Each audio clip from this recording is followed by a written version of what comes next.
Wednesday after the Wolves game, I think I know Mikel Arteta before the game said that it doesn't matter when the other team that you're challenging for the title plays first, but it really does.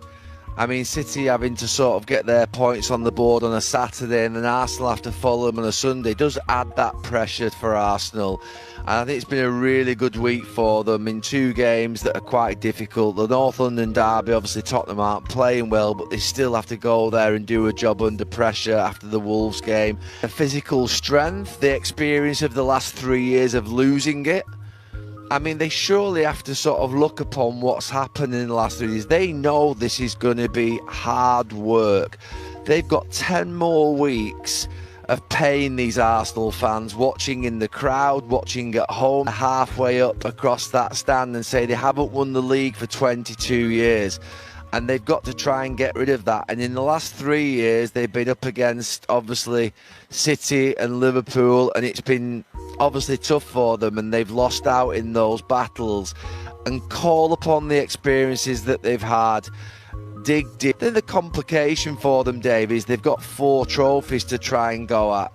And you can't throw away a Champions League, you can't throw away a Carabao Cup final.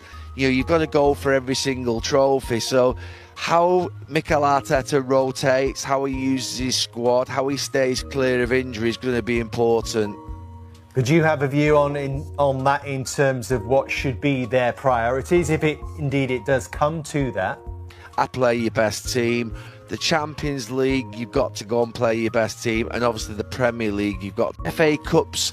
You know, they do give a little bit of respite for Mikel Arteta to take a risk, and that might be the competition that they do sort of falter in, maybe slightly. Obviously they've got Mansfield, so they'll probably get across the line in that one. But as it goes through, that'll be the one that I think might fall by the wayside. Gary, you've been there, you've been in this position, you'll remember it very well.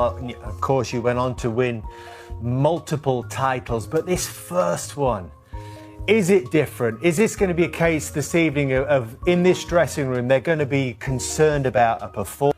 For such a long time now, it is impossible to play every 3 or 4 days and play at a high level from a performance perspective. It just is impossible. So getting over the line and getting games out under your belt and wins under your belt when you're actually doing that is something that's quite important. They've got that in them to be able to do it. And look, I have to say that the first title that I won was in 95, 96.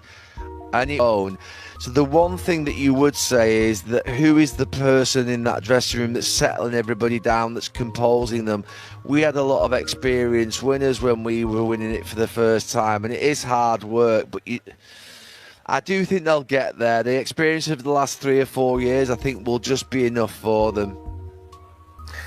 Gary, thank you very much. That's an interesting point. We'll perhaps expand on that to here, but we'll let you go for now. Even though they've not gone down to 10 men in some of those, but you look at Chelsea going down to 10 men and they seem to, obviously they played with a little bit more freedom, but at the same time you'd have thought that Arsenal would have been more organised to try and get amongst them, drop off them, get the ball and then break into the areas where they can. But it just seems very, I don't know, very fragile.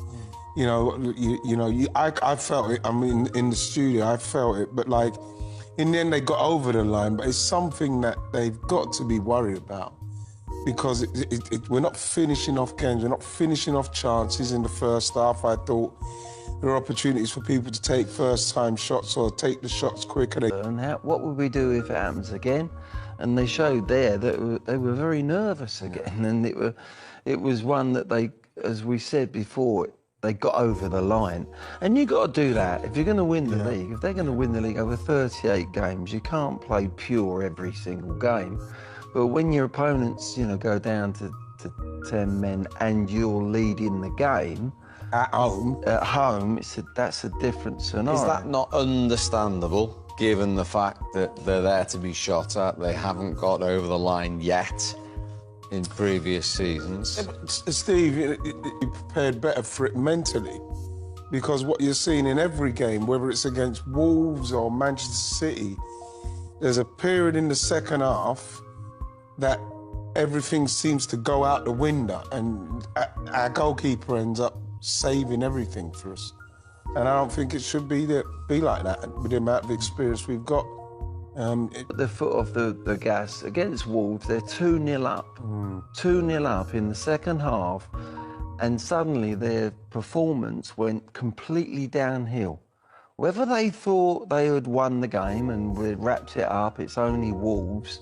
Despite Arsenal securing an important victory over Chelsea in their latest Premier League meeting, the post-match conversation has been dominated by VAR controversy rather than the result itself. Former Gunners boss Arsene Wenger has now weighed in, and he did not mince his words.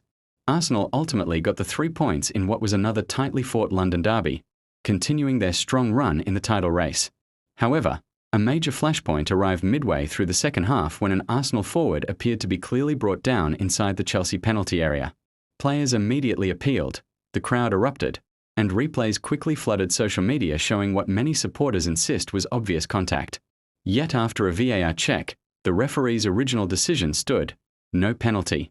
Even with Arsenal going on to win the match, the moment has sparked widespread debate about the consistency of video officiating in the Premier League.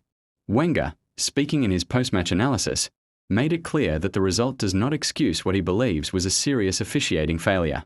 It doesn't matter if Arsenal won, Wenger said. When there is a clear error and VAR does not intervene, that is a problem. For me, this is a disgrace. The former manager, who spent over 2 decades in charge of Arsenal, stressed that VAR was introduced specifically to eliminate obvious mistakes in decisive moments. According to him, incidents like this only deepen mistrust among fans and clubs. When you slow it down and look from multiple angles, you struggle. To justify the decision, Wenger continued, VAR must bring clarity and fairness. If people leave the stadium still confused, then the system is not working as intended. The incident has divided pundits. Some analysts argue the contact may not have met the clear and obvious threshold required for VAR to overturn the on-field call. Others insist that the technology is being applied too cautiously, allowing major decisions to slip through. Arsenal supporters, while pleased with the victory, have been vocal online, with many insisting the club was fortunate the missed call did not ultimately cost points. Several fan accounts posted freeze-frame clips claiming the defender made no genuine attempt to win the ball. Meanwhile, Chelsea fans have largely defended the decision, arguing that football remains a contact sport and that slow-motion replays can exaggerate minimal touches. The divide perfectly captures the ongoing uncertainty surrounding VAR interpretation week after week. What is becoming increasingly clear is that even when the right team wins, controversy around officiating continues to overshadow matches. Wenger warned that this trend could damage the league's credibility if not addressed.